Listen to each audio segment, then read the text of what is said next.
Shalom.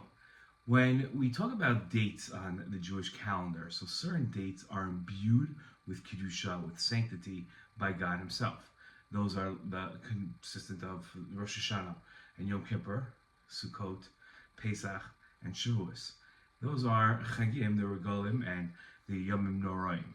Then we have other days that are important on the calendar, like Chanukah and Purim, which are days that are made unique and special by Chazal, and they're instituted as obligatory days for us to observe. There are other days on the calendar that also take on a level of importance.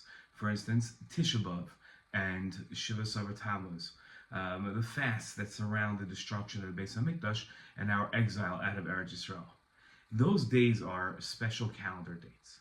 There were other dates that were special when unique things happened to certain communities that were found in a book called Megillas Tanis. And those were unique dates where Jewish communities had experienced salvation from some sort of persecution, and those days were made into festival days, not full festivals like you had on Sukkot or Pesach, but they would be reminiscent today, and a lot of these days that I'm about to mention are modeled after those days of Megillas Tanis, like Israeli Independence Day, Yom Ha'atzmaut, and Yom Yerushalayim, days of celebration that are built around these days that happened post Chazal, post the rabbis that we observe, and different communities throughout time have had these special days. But a day can't just be special. It has to be imbued with some sort of uniqueness that has a practical difference. It has some sort of halachic expression, an expression in Jewish law. You can't just have a day and just say, oh, you know what, we're going to celebrate this day. This day is going to be a special observant day for us. So when it comes to days that we want to make special, and today I'm now going to move into the topic of our Misnomers video for today, like birthdays. So birthdays is a personal day. It's a day that's special to that person celebrating or observing the birthday, where it's their anniversary of their birth.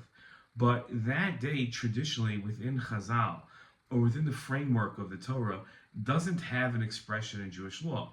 In which case, saying that it's something special doesn't really make any sense. It's not consistent with how halacha and Jewish philosophy is built. Now, you will have rabbis, mostly in the last 100 or 200 years, that have come along and say, oh, there is a significance to a birthday. Or, more importantly, a person should take their birthday and use it in a significant way. But there isn't anything, quote-unquote, real to a birthday. There's no inherent significance in the same way other dates on the Jewish calendar have it to a birthday. That's a misnomer to think that there's something unique about that day. So that's today's misnomers in the Torah. Shalom.